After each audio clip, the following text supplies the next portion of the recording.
아멘. 여러분, 시각장애인으로서 미국 부시 대통령의 보좌관까지 역임했었던 강영우 박사님이라는 분 기억하시죠? 이제는 고인이 되셨죠? 그분이 쓰신 여러 책 중에 삼시혁명이라는 아주 재미있는 책 하나가 있습니다. 대통령 보좌관으로서 백악관에서 근무를 하다 보니 이 미국 대통령과 국회에서 요청하는 최고 공직자 선정 기준이라는 것이 있다고 합니다. 아무나 백악관에서 나라에서 뽑아 공무원을 세우는 것이 아니라 아주 적절한 기준과 판별법이 있다는 거예요. 그게 바로 삼시라고 합니다. 삼시라는 것은 영어 C로 시작되는 세 단어로 아주 이 좋은 어떤 엘리트 인재들을 뽑아낼 때 선정 기준이 된다고 합니다. 첫 번째는 컴피턴스라고 해서 실력이 있어야 된다고 합니다. 그 분야에서 전문성과 탁월한 실력이 있는 사람들에게 기회를 주고요. 두 번째는 캐릭터, 뭐죠? 인격, 도덕적 성품이 결여가 없어야 하지만 그런 공무원과 엘리트에 기회를 준다는 것이죠. 세 번째는 커밋먼트, 따라서 해봅시다. 헌신적 태도. 그래서 배타적으로 누군가를 섬기려고 하고 도우려고 하는 그런 배려심이 있는 자들에게 고위공직자로서의 기회의 문을 백악관에서는 허락을 한다는 거죠.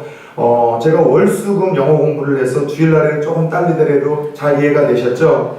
자, 마찬가지로 근데 이 강영우 박사님 볼 때 하나님이 이 세상에서도 하나님의 나라를 펼쳐가고 하나님의 뜻을 이루어가기 위해서 일꾼들을 찾으실 때 아무나 뽑아서 사용하시기보다는 가만히 성경을 들여다보면 역시 실력과 인격과 헌신적인 자세를 가진 이들을 주목하시고 그들에게 더 기회를 주신다는 거예요. 그 중에서도 이 시대에 믿음의 사람들이 갖추어야 될 가장 기본적인 능력과 덕목이 있다면 따라서 해봅시다. 실력. 타고난 실력을 갖추어야지만 하나님의 나라를 위해서 그분의 뜻을 위해서 더 귀하게 쓰임받을 수 있는 기회의 문이 열린다는 이 주제의 이야기죠. 한국에서 리더십을 연구한 한 분이 들려준 이야기입니다. 오늘 한국 시대를 보면은 이 시대를 정치, 경제, 문화, 금융, 국방에서 이끌어가는 이 시대의 일꾼들을 보면은요, 주전자 정신을 가진 인재들이 등용되고 있다는 것이 공통점으로 보이더라는 거예요. 주전자 정신을 가진 인재라는 것은 첫 번째는 주도적인 인생들이 세상에서 이 사회를 섬길 수 있는 기회가 주어진다는 겁니다. 그래서 어디서 누구를 만나든 여러분들 주류를 살라는 거예요. 항상 비주류, 구경꾼, 아웃사이더가 돼서 구경이나 하면서 이렇게 쓸데없는 소리만 하는 자가 아니라 실제로 들어가서 그 모든 것에서 변화를 주는 주도적인 인생들에게 사회에는 기회를 주고요. 두 번째는 주전자, 뭐죠? 전문성, 실력을 갖춰야 된다는 것입니다. 특별히 이 시대의 인재들이 갖추어야 될 실력이 5가지가 있다고 하는데 제가 깜짝 놀랐어요. 예전에 섬기던 한 교회에서는 1년마다 이 5가지 기준을 가지고서 인사 복과 평가를 목회자들에게 합니다. 5가지 기준에서 80점 이상이 되지 않으면 목사님 불러서 사퇴를 하게 만들어요. 그래서 5가지 기준이 뭐냐면 첫 번째 심력, 영성이라는 거죠. 우리로 말로 하면 영역. 두 번째는 지력, 얼마나 그가 그 분야에서 공부하고 있는 지력이 있는지. 세 번째는 체력, 체력이 없으면은 하나님의 일도 하지 못하는 거예요. 네 번째가 업무 능력, 주어진 그 일에 대해서 얼마나 좋은 열매를 맺고 있는지. 5번째는 인간관계 능력입니다. 그래서 이 심력과 지력과 체력과 업무 능력과 인간관계라는 이 5가지 영역에서 전문성을 갖고 실력이 있는 자들에게 사회가 더 많은 기회를 준다는 거예요. 세 번째는요, 이 주전자에서 작은 자신감입니다. 당당함이 있는 사람들에게 사회는 기회를 준다는 거예요. 그러기 위해서는 늘 밝은 것에 초점을 맞추고 긍정적인 것으로 선택을 하고 살아야 될 때 우리가 자신감과 긍정심을 가질 수 있다고 합니다.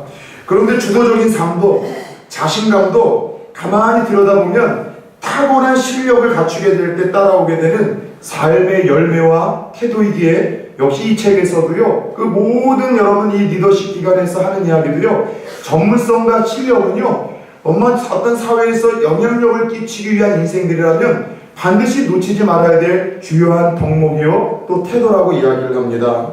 그래서였을까요? 오늘 본문에는 좀 그런 이야기가 나옵니다. 재미있는 사실은 오늘 본문에서도 한 인생이 하나님 앞에서 실력을 갖춘다는 것이 얼마나 중요한지를 깨닫게 하는 사건과 이야기가 기록되어졌죠. 어느 날 이스라엘의 영원한 암숙이자 숙적이었었던 블레셋이 이스라엘을 쳐들어왔습니다. 그래서 이스라엘과 전쟁을 쏟아졌는데 이 싸움에서 이스라엘이 보기 좋게 패하고 맙니다. 근데 성경에서 이스라엘이 주변 나라와 싸움을 할 때 주로 패하게 되는 이유들이 하나님의 말씀을 저버렸다든가 하나님으로부터 멀리 등을 졌다든가 혹은 어떤 큰 죄악에 빠졌을 때 그 결과로 이 이방과의 전쟁에서 패했다는 이야기가 주로 기록이 되어지는데, 오늘 이 이스라엘이 블레셋과에 싸워서 졌던 전쟁의 이야기는 하나님의 말씀을 떠났다거나 범죄했기 때문이라는 이유보다는요, 좀 의외의 이유를 우리들에게 좀 드러내고 있습니다. 오늘 이스라엘이 블레셋과의 싸움에서 진 이유가 무엇이냐? 우리 본문 13장 19절을 한번 좀 볼까요? 같이 한번 읽어봅시다. 시작. 그때에 이스라엘 온 땅에 철공이 없었으니, 여기까지 읽겠습니다. 그때 싸움이 벌어지던 이스라엘에 무엇이 없었다고요? 철공이 없었대요. 철공. 자, 철공이라는 게 뭘까요? 쉽게 말하면은 대장장인데, 그냥 대장장이가 아니라 철제 무기를 만드는 대장장이가 그때 이스라엘에 없었다는 거예요. 철공이 아예 없었다는 이야기가 아니라 철제 무기를 만들어낼 만한 실력 있는 대장장이가 이스라엘에 있었다 없었다? 없었다라고 재밌는 역사적인 사항을 밝히고 있습니다. 당시 이스라엘의 철제 무기, 그러니까 철로 된 칼이나 창을 가지고 있었던 사람은 딱 두 사람밖에 없었어요. 누굴까요? 그 당시 이스라엘의 초대 왕이었었던 사울왕과 그 왕자 요나단만이 철제 무기를 가지고 있었습니다. 그래서 여러분 그 장면 기억나세요? 다윗이 아버지 심부름으로 전쟁터에 갔다가 하나님의 이름을 능욕하는 골리앗과 맞짱뜨게 하려고 했었을 때 사울이 다윗에게 뭘 줬어요? 철제 무기들을 줬어요. 갑옷과. 근데 이게 나한테 어울리지 않는다고 해서 여러분 물맷돌 하나만 들고 나갔던 것 아닙니까? 그 당시 사울왕과 왕자 요나단 외에는 철제 무기를 가지고 있었던 사람들이 없었어요. 이스라엘의 철제 무기는요, 다윗 왕조 시대에 만들어지기 시작을 합니다. 그 당시까지는 이스라엘에는요, 청동기 문화였었어요. 전쟁이 일어나도 백성들이 농기구 들고 나아갑니다. 오늘 보니까 괜히 쇠스랑이, 삽, 도끼, 채찍 이런 거 들고서요, 철로 만들어진 칼과 창을 여러분들 이 맞이해서 전쟁을 펼쳤으니까 여러분 이게 질 수밖에 없었다는 것입니다. 따라서 이스라엘 백성들이 계속되는 이 블레셋과의 전쟁에서 이기려면 칼과 창을 만들 수 있는 실력 있는 철공들이 필요했다는 거예요. 저는 오늘 한국교회를 볼 때마다 아쉬움이 있는 목사입니다. 특별히 또 젊은 친구들과 저는 또 오래 생활을 하면서 좀 늘 균형 잡힌 이런 신앙과 또 이 자세를 젊은 친구들과 성도들이 가졌으면 좋겠다는 생각을 해봤어요. 무슨 말인가 하면 세상에서는 나름 잘 나가고 세상에서는 성공한 삶인데 이상하게도 교회에서는 늘 구경꾼, 비주류를 사시는 분들이 있어요. 세상에서는 명함도 있어요. 무언가 사회적으로 주도적으로 열심히 하면 영향력도 끼치는데 교회에 와서는 그가 이순신 장군처럼 아무도 있는지 모르게 그렇게 비주류를 사시는 분들이 있죠. 반면에 교회에서는 맡은 것도 많고 일도 많이 하고 큰 소리를 잘 치는데 세상에서는 실력이 없어서 인품이 형편없어서 그렇게 손가락질을 당하며 하나님의 영광을 가리우시는 균형감을 잃은 성도들이 교회와 청년들이 있더라는 것이죠. 그래서 저는 우리 부산 초원교회는 세상과 교회 그리고 실력과 믿음으로 양쪽에서 인정받는 균형 잡힌 성도님들이 또 젊은이들이 많이 일어났으면 좋겠습니다. 솔직히 전문성, 실력을 기르지 않은 영성에는 하나님께서 사용하시는 한계가 있다는 걸 좀 아셔야 돼요. 여러분 신약 성경만 보더라도 신약 성경 전체 몇 권이죠? 27권입니다. 성경도 안 읽고 드라마도 안 보고 영화도 또 안 보시는 우리 성도님들, 신약 성경은 몇 권이라고요? 27권이에요.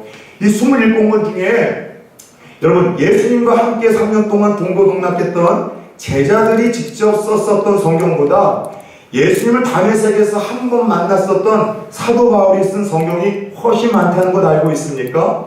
사도 바울이 쓴 성경은요, 히브리서는 조금 애매모호하고 아리까리하고 알쏭달쏭하고 긴가민가한데 다 비슷한 말이긴 하지만, 여러분들 이 히브리서까지도 사도 바울이 썼다고 하면은 14권을 하나님께서는 사도 바울이라는 한 사람을 통해서 집필하게 하셨습니다. 이게 어쩌다가 우연히 일어난 일이라고 생각합니까? 여러분, 무식해도 쓰임받을 수 있어요. 열심만 가지고 영성만 있어도 쓰임받을 수 있지만, 영성과 더불어 균형 잡힌 실력이 있을 때 하나님 나라를 위해서 더 위대하게 영향력 있게 힘있게 파급력 있게 쓰임받을 수 있다는 걸 하나님 보여주신 거예요. 사도 바울은 실력자였었습니다. 당시에 수사학을 배웠었고요, 여러분 학문을 배웠었고요, 율법에 대해서 박식한 사람이었었어요. 영성과 더불어 뜨거운 마음이 있지만 차가운 냉철한 지성과 더불어 실력을 갖춘 그를 통해서 하나님은 초대 교회가 확장되어지고 복음화가 이루어질 수 있는 선교의 초석으로 그를 위대하고 더 크게 사용하셨다는 이 사실만큼은 우리가 절대 잊어서는 안 된다는 것입니다. 따라서 건강한 교회는 어떤 교회인 줄 아세요? 기도하면서 자기 분야에서 탁월한 실력을 쌓는 철공들이 나오도록 여러분 도전하고 축복하는 공동체가 건강한 공동체인 줄 믿습니다. 우리 부산 초원교회는 하나님 앞에서 영성도 있어야 돼요.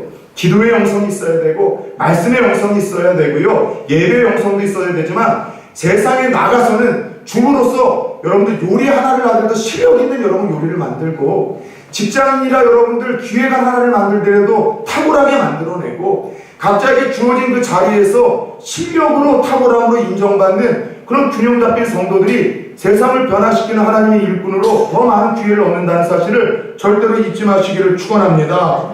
잠언 22장 29절에는 이런 말씀이 있습니다. 같이 한번 읽어볼까요? 시작. 내가 자기의 일에 능숙한 사람을 보았느냐? 이러한 사람은 왕 앞에 설 것이요 천한 자 앞에 서지 아니하리라. 아멘. 무슨 말이에요?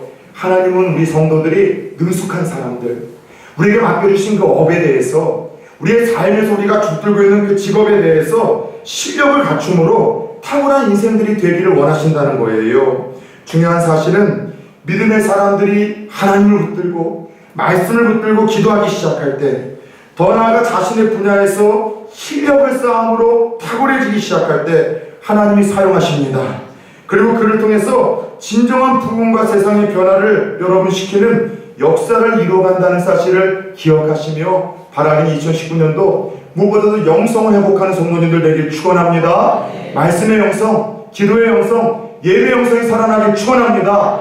그리고 더 나아가 균형 잡혀 여러분이 삶에서 살아가는 그 업에 있어서 실력을 갖추는 균형 잡힌 또 다른 탁월한 영성을 겸비할 수 있는 한 해가 되어지기를 예수의 이름으로 축원합니다.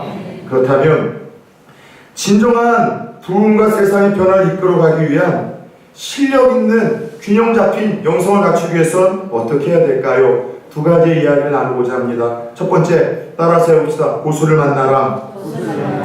여러분, 끊임없이 내 실력을 탁월하게, 내가 가지고 있는 실력의 한계를 뛰어넘기 위해서는요, 고수를 만나는 만남의 복이 있어야 됩니다. 고수가 뭐예요? 어떤 한 분야나 한 집단에서 기술이나 능력이 매우 뛰어난 사람을 우리가 흔히 고수라라고 이야기를 합니다. 한근태라라는 분이 쓴 일생에 한 번 고수를 만나라 라는 책이 있습니다. 이 책은 제가 서점에서 사보지 않고 그냥 앉은 자리에서 거기서 주저앉고 읽었는데 참 재밌었어요. 저자는 이런 얘기를 해요. 기업에서 실력 있는 수백 명의 CEO를 만나고 전문가를 만나서 깨닫게 된 삶의 교훈들을 이 책에 고스란히 담아냈습니다. 그 중에 최고가 되는 사람들에게 나타나는 첫 번째 특징은 최고에게 배웠다는 거예요. 고수를 만나야 또 다른 고수가 만들어진다는 그 이야기를 이 책 첫머리에 기록을 해놨다는 것이죠. 그런데 여러분, 최고의 고수를 만나야 고수가 되고 실력 있는 사람을 만날 때 실력의 한계를 뛰어넘는다는 이야기가 세상의 책에만 기록되어진 것 같습니까?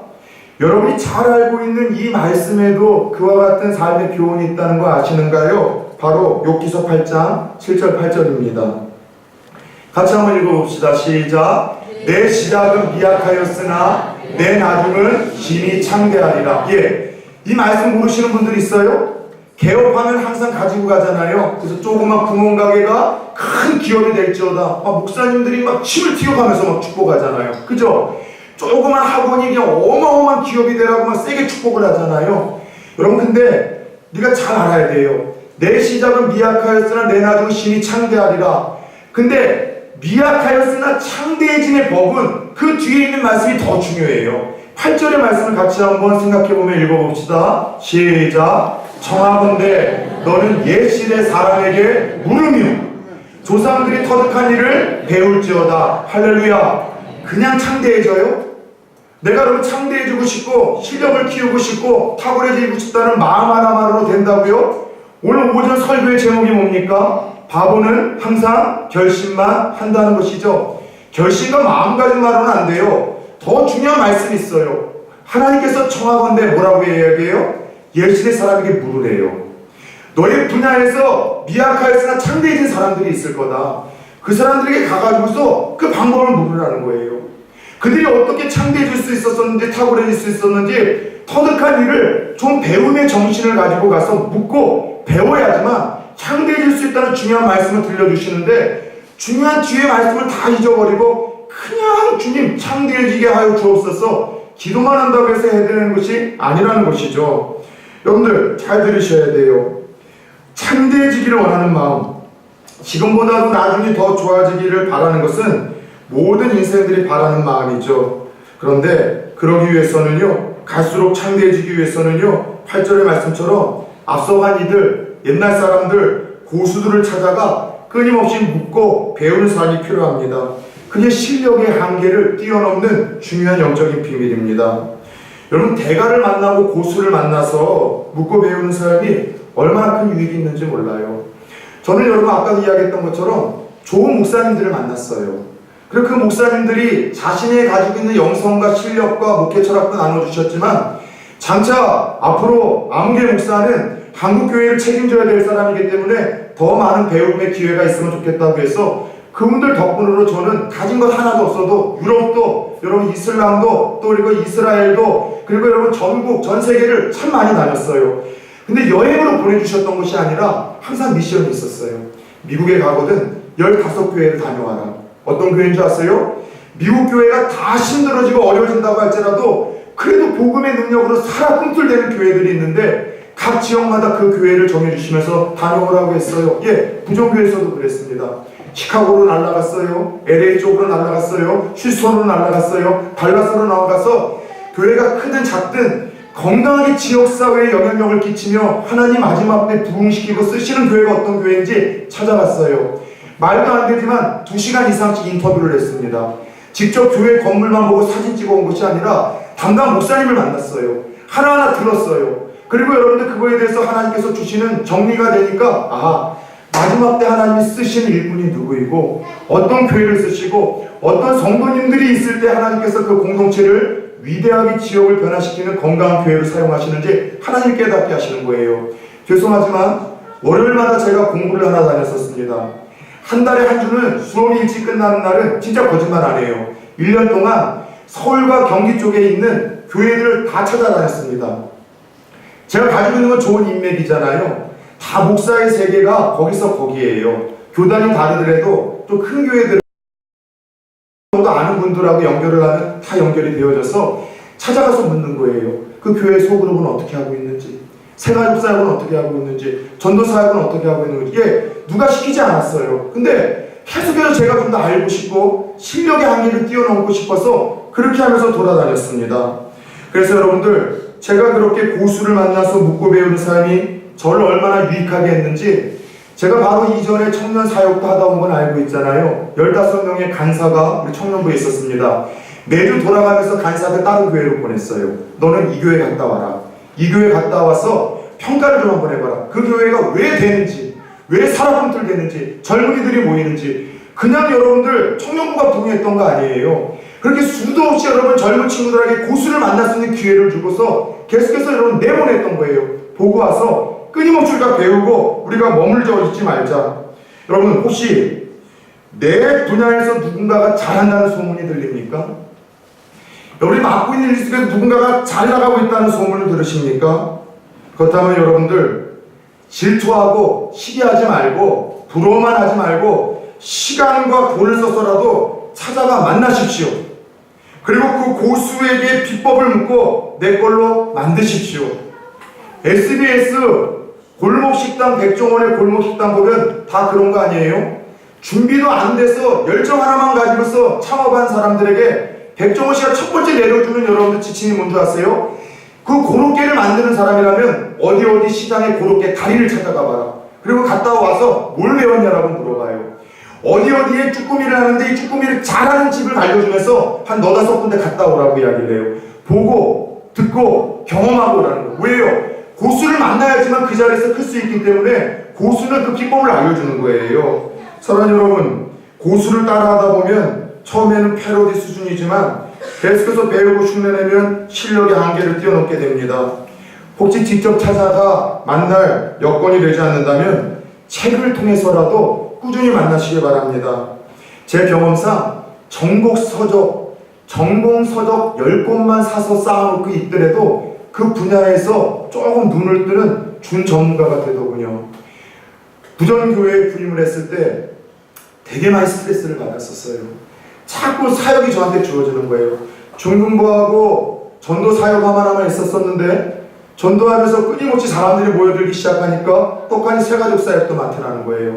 세가족 사역 통해가지고 120명의 바나바를 훈련시켜가지고서 그렇게 교구를 이제 들어보내니까 세상에 교구에서 정착이 안 된다고 그 어린 30대 이제 초중반의 목사를 40대 초중반의 그 여러 형님 목사님들이 있는데도 그 중요한 교구 디렉터를 맡겨주는데 너무 불편한 거예요. 왜 불편하느냐? 나이가 어려서도 불편하지만 제가 실력이 없었어요. 여러분, 그렇게 제가 그 전문적으로 세가족 사역을 해본 적도 없고 전문적으로 교구 사역도 해본 적도 없어요. 제가 했던 방법이 뭔지 아세요? 여러분, 책 20권을 샀어요. 도서점을 다니면서 20권을 전공사전을 샀어. 예를 들어서 전도에 되는 거면 전도의 책을 20권 샀어요. 세가족과 관련된 거면 20권을 샀어요. 그리고 거짓말 안 하고 전도 잘하는 곳이라면 서울에도 여기서 몇 번을 다녔는지 몰라요. 허락을 받고. 창원에도 세가족을 잘한다면 찾아가가지고 끊임없이 배웠어요. 계속해서 찾아가서 고수들의 이야기를 듣고 20권 이상의 책을 쌓아놓고서 드립하기 시작하니까 눈이 뜨이기 시작을 하는 거예요. 사랑하는 여러분, 부지런히 고수를 만나서 끊임없이 배우고 물음으로써 자신의 실력의 한계를 뛰어넘는 그런 한 해가 되어지길 축원합니다. 직접 대가를 만나더라도 간접적으로 만나더라도 실력의 한계를 뛰어넘게 된다면 이런 생각은 해보지 않으셨어요? 하나님을 만난 인생들은 좀 어떨까요? 여러분, 얄팍한 지식을 좀 더 가지고 있는 그 인생 고수와 대가를 만나도 사람이 실력의 한계를 뛰어넘는다면 하나님을 만난 인생들에게는 반드시 여러분 영성만이 아니라 자신의 삶에서 주어진 모든 일에 대해서 탁월한 실력을 갖는 것이 당연한 이치와 원리 아닐까요? 실제로 성경에는 그런 이들이 많아요. 평범했지만 그 평범한 삶과는 달리 하나님을 만남으로 인해서 실력의 한계를 뛰어넘고 쓰임받았던 인생들이 참 많습니다. 혹시 수요 기도회 때마다 나오신 분들은 오홀리 앞과 부사렐이라는 이름이 낯설지 않을 겁니다. 기억이 나세요? 오홀리 앞과 부살렐. 이 두 사람은 누군가 하면 이스라엘 백성들이 출애굽한 후에 하나님이 성막을 만드는 것과 성막에서의 제사 기구를 만드는 법을 이 모세에게 알려주셨어요. 근데 하나님이 얼마나 섬세하시고 깐깐하신 분이신지 모든 것들을 대충 만들지 아니하고 재료서부터 포장서부터 그 치수까지 정확하게 알려주셨는데 문제는 종살이를 하던 그들 중에 그걸 만들어낼 수 있는 이들이 없었어요. 근데 그 중에 하나님이 탁월한 실력을 갖췄던 두 장인을 뽑아내셨는데 그가 오홀리압과 부살렐이라는 사람들이에요. 이 두 사람이 그 꼼꼼하고 어려운 그 설계도를 따라 하나님의 성막과 기물들을 다 만들어냅니다. 그런데 여러분, 이 정교한 것을 만들어냈던 그들에게 하나님이 항상 붙여주셨던 이야기가 하나 있어요. 출애굽기 31장 2절에서 6절을 한번 봅시다. 제가 빠르게 한번 읽어드릴게요. 내가 유다 지파 훌의 손자여 우리의 아들인 부살렐을 지명하여 부르고 하나님의 영을 그에게 충만하게 하여 지혜와 총명과 지식과 여러가지 재주로 정교한 일을 연구하여 금과 은과 누추로 만들게 하며 보석을 깎아 물리며 여러가지 기술로 나무를 새겨 만들게 하리라. 내가 또 단지파 아히사막의 아들 오홀리압을 세워 그와 함께하여 지혜로운 마음이 있는 모든 자에게 내가 지혜를 주어 그들이 내게 명령한 것을 다 만들게 할지니. 무슨 말인 줄 아세요? 그들이 평범했는데 하나님이 그들에게 하나님의 영으로 충만케 하신 거예요. 성령으로 충만케 하신 거예요. 지혜롭게 하시고 기술이 더 섬세하게 하시고 꼼꼼하게 만들어서 보고 또 자기가 만지지도 못했던 것들을 하나님의 말씀대로 만들어내고 여러분들 이것을 이렇게 제작을 할 수 있도록 은혜를 주셨다는 거예요. 하나님의 영, 성령을 그들에게 충만히 부으셨다는 것이죠. 그래요. 여러분 실력의 한계를 뛰어넘고 자기 분야에서 고수가 되기 위한 더 중요한 원리는요. 내가 고수를 만나는 것도 중요하지만 성령의 충만함을 입는 법인 줄 믿으시길 축원합니다. 성경에서 믿음과 실력을 균형 있게 갖추고 하나님과 세상에서 인정받은 사람 하면 다니엘을 빼놓을 수 없습니다. 다니엘의 탁월함이 무엇이었습니까? 재임 시절에 여러 왕조가 바뀌었음에도 불구하고 숙청당하지 아니했어요. 여러분 북한만 하더라도 김정일 정권에서 김정은으로 가니까 첫 번째 누가 숙청이 됐어요? 예? 여러분 김정은의 고모부 장성택이라고 아십니까? 그 2인자가 여러분 왕조가 바뀌었다고 숙청이 됐어요. 까딱한 자세로 박수 제대로 안 쳤다고. 그래서 성도님들 중에 찬양할 때 박수 제대로 안 치면은요 숙청당할 수도 있어요. 까딱한 자세로 박수 안 쳤다고 숙청당했잖아요. 그런데 여러분 왕조가 바뀔 때 자기 피부치도 죽이는 여러분 이런 살벌한 정치계에서 여러 왕조가 바뀌었는데 계속해서 여러분들 제2인자로서 실력을 행사하며 세상에 믿음의 영향력을 끼쳤던 이가 다니엘이었었어요. 무엇이 이를 가능케 했을까요? 탁월한 실력 때문이었습니다. 다니엘서 1장 20절을 봅시다. 왕이 그에게 모든 일을 묻는 중에 그 지혜와 총명이 온 나라 박수와 술객보다 몇 배나 낫다고요? 10배나 여러분들 탁월한 실력을 갖추고 있었습니다. 다니엘서 5장 12절입니다. 같이 한번 봅시다. 왕이 벨드사살이라 이름하는 이 다니엘은 마음이 민첩하고 지식과 총명이 있어 능히 꿈을 해석하며 은밀한 말을 밝히며 의문을 풀 수 있었나이다. 이제 다니엘을 부르소서 그리하면 그 해석을 알려드리이다 하니라. 정적들도 뭐만큼 인정할 수밖에 없었어요? 다니엘이 탁월하다는 거예요. 실력을 갖추고 있기 때문에 왕에게 필요하기 때문에 그를 부르라고 다니엘을 지금 추천하고 소개를 하고 있는 것이죠. 사랑하는 여러분, 남들과 다른 다니엘의 차원, 다른 실력 어디서 여러분들 주어졌다고요? 세상도 인정합니다. 거룩한 하나님의 영, 성령을 그에게 하나님이 주셨기 때문에 그가 탁월했다고 이야기를 합니다. 다니엘서 5장 11절입니다. 같이 한번 이 1절은 11절을 읽어볼까요? 시작. 왕의 나라에 거룩한 신들의 영이 있는 사람이 있으니 그 왕의 굳힌 때에 있던 자로서 명철과 총명과 지혜가 신들의 지혜와 같은 자니이다. 아멘. 자, 어떤 사람이 있다고요? 거룩한 신들의 영이 충만하대요. 다니엘은 믿지 않는 세상 사람들이 볼 때에도 무엇에 사로잡힌 사람이에요? 하나님의 영, 성령에 사로잡힌 사람이라고 인정받고 있어요. 우리는 성령 충만하면은 막 기도 세게 하고 찬양할 때 팔딱팔딱 뛰고 비이성적이고 광적인 사람들을 연상하는 이상한 편견이 있지만 그거 성령 충만한 거 아니에요. 그건 이상한 거예요. 진짜 성령이 충만해지면 더 상식적인 사람이 됩니다. 이성적인 사람이 되고 하나님이 주신 모든 감각들이 살아납니다. 살이 분별과 판단이 빨라져요. 성령이 충만하면 정확하여 업무와 실적에서도 뛰어나게 됩니다. 그러다 보니 세상 사람들과 견주어도 성령이 충만한 사람들은 탁월하다고 무언가 차원이 다르다는 소리를 들을 수밖에 없습니다. 오늘 다니엘이 그랬어요. 그에게는 거룩한 습관이 하나 있었습니다. 그게 뭐예요? 하루에 몇 번씩? 3번씩 기도하는 습관이었었어요. 하루에 3번씩 하늘 향해 기도하며 도움을 구하던 다니엘의 기도를 주께서 들으시고 탁월하게 하셨던 것이죠. 아까도 이야기했었죠.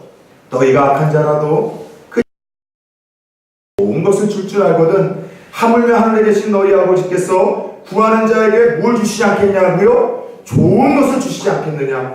근데 그 좋은 게 뭐라고요? 누가복음 11장 13절을 찾아보십시오. 성령이라고 예수님이 명확하게 여러분 부연 설명을 하고 있습니다. 여러분 2019년도에 우리가 탁월한 삶, 그냥 막연한 것이 아니라 변화된 삶, 하나님의 뜻을 알고 뜻을 깨닫고 세상에 영향력을 믿음으로 끼치기 위해서 가장 좋은 거 성령을 구하고 성령을 사모하고 성령을 기대할 수 있는 한 해가 되어지길 예수 이름으로 축원합니다. 이전 교회에 탁월한 실력을 갖추었던 우리 부목사님 한 분이 계셨습니다. 저는 그분이 진짜 부러웠어요. 늘 부러웠어요. 부러워하면 지는 거라고요? 아니에요.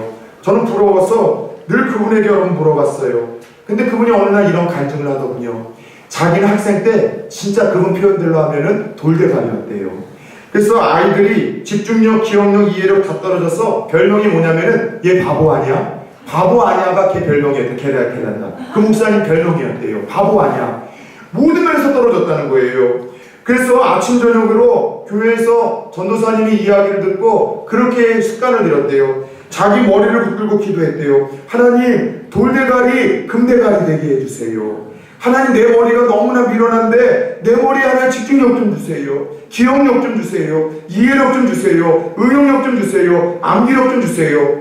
그래서 제가 거미 똥구멍에서 나오듯 줄줄줄 학생들에서 기도할 때 하나님, 좋은 집중력과 기억력과 이해력과 암기력과 응용력을 달라고 했던 것은 그냥 나온 게 아니라 이 목사님의 기도 제목을 듣고서 제가 도전을 받은 거예요. 맨날 머리를 붙들고 기도했대요. 하나님, 나 이 돌머리 금대가리 좀 되게 해주세요. 그랬더니 정말 하나님께서 그 기도를 들으시고 창의적인 발상과 기획력을 갖는 능력을 주셨다는 거예요. 그래서 저도요 기도해요. 하나님 아시죠? 엄청 제가 미련해요. 엄청 눈치코치도 없어요. 하나님, 지혜 좀 주세요. 센스 좀 주세요. 통찰력을 주셔서 흐름을 파악할 수 있는 넓은 거시적인 안목을 주시고 말하지 않는 성도들의 속마음을 읽어낼 수 있는 하나님, 내게 통찰력을 좀 허락해 주세요. 하나님, 성령과 악한 영들의 유혹과 하나님 인도하심을 분별할 수 있는 분별력을 갖게 해주세요. 하나님, 말 한마디를 똑같이 하더라도 사람의 마음을 후련하고 감동시킬 수 있는 감화력을 주세요. 성령님, 내게 좀 충만하게 해주세요. 이게 제 기도 제목이 되었다는 것이죠. 말씀을 마치고자 합니다. 우리 가운데 요즘 자신의 실력 한계를 자주 경험하는 인생이 있습니까? 요리를 해도 맛이 됐다 없고, 무언가 해도 세상에서 인정을 못 받고, 무언가 자꾸 실력은 늘지 않는 것 같고, 자꾸 퇴보하는 것 같은 그런 아픔이 있는 분들이 있습니까? 그것 때문에 자꾸 소심해지고 자신감을 잃고 움츠러들고 있습니까? 기도만 해서는 안 돼요. 성령의 충만함을 구하십시오. 그리고 탁월한 누군가를 보면서 부러워하기보다는 자꾸 여러분들 찾아가서 물으십시오. 비교를 여러분들 알아채십시오. 그리고 내 걸로 벤치마킹 하십시오. 그럴 때 내 실력의 한계를 뛰어넘는데, 그렇지 않으면 지금의 실력이 평생 갑니다. 바보처럼 맨날 항상 결심만 하고 앉아있는 것이죠. 이 세상에서 가장 오래 사는 조류 중에 하나가 독수리를 하면서요, 누군가의 말로는 약 70살을 산다고 합니다. 하지만 독수리가 70살을 살기 위해서는 그가 40살쯤 되었을 때 어려운 결정을 하나 해야 된다고 합니다. 40살 정도 되면 발톱도 안으로 굽고 또 먹이도 잡기조차 어려워지고 길고 쉬워진 부리는 가슴 쪽으로 구부러지고 날개는 약해질 뿐만이 아니라 무거워지고 깃털은 두꺼워진다고 합니다. 날개와 깃털은 날개에 짐이 되는 그 시기가 독수리의 40년이 되었을 때라고 합니다. 이때 독수리에게는 두 가지 선택이 있대요. 그렇게 살다가 그냥 그렇게 죽든가, 아니면 고통스럽더라도 다시 태어나는 과정을 선택한다고 합니다. 만약 그냥 그렇게 죽지 않고 다시 새롭게 나는 비상하는 독수리가 되기로 선택했다면 그 독수리는 가장 높은 산 꼭대기로 올라가 절벽 끝에 둥지를 틀고 150일이라는 5개월 동안의 고통스러운 시간을 갖습니다. 자신의 부리가 닳아 없어질 때까지 바위를 쪼아댄다고 합니다. 그리고 새로운 부리가 날 때까지 기다립니다. 오랜 시간 후에 그렇게 부리가 다시 나면은 새로 난 부리를 가지고 자신의 그 낡고 쉬워진 발톱을 하나하나 뽑아냅니다. 그리고 새로운 발톱이 다 자라면 이제는 낡고 무거운 깃털을 뽑아냅니다. 무거운 짐이었던 그 깃털이 다 뽑혀지고 새로운 깃털이 자라기를 그렇게 5개월 동안 고통스러운 과정을 거쳐서 기다리게 되면 다시 한번 새로운 비행을 할 수 있는, 비상을 할 수 있는 그런 30년의 생명을 독수리가 연장을 받는다고 합니다. 자신의 한계를 뛰어넘기 위해서 비상하는 독수리의 작은 삶에 도전이 되진 않습니까? 2019년도 저는 노력할 겁니다. 제가 가지고 있는 그동안의 실력의 한계를 좀 한번 뛰어넘어 보려고요. 더 많이 좋은 목사님들 설교 들을 거예요. 성경 더 많이 연구할 거고요. 기도도 더 많이 해보려고 합니다. 왜요? 항상 결심만 하고 그 자리에 앉아있는 바보가 되지 않기 위해서이죠. 여러분은 어떻게 하시겠습니까? 하나님 우리가 탁월한 인생이 되기를 원하십니다. 그래서 하나님께 영광 돌리기를 원하는 그런 인생들이 되기를 원하신다는 것이죠. 먼저 고수들을 만나는 복이 있기를 축원합니다. 찾아가십시오. 부지런히 묻고 배우십시오. 책을 통해 자신의 한계를 뛰어넘으십시오. 그리고 다니엘과 같이 기도하게 하십시오. 그리고 열정의 손을 갖게 잡고 성령의 손을 잡고 주님, 다니엘과 같이 실력의 한계를 뛰어넘어 비상함으로 하나님의 살아계심과 위대하심과 하나님의 그 선하시고 아름다운 이름을 나의 삶으로 드러낼 수 있는 하나님 그런 한 해가 되게 하여 주옵소서. 새해를 시작하며 들어야 될 주의 음성은 아닐까요? 어떻게 사시겠습니까? 기도하겠습니다.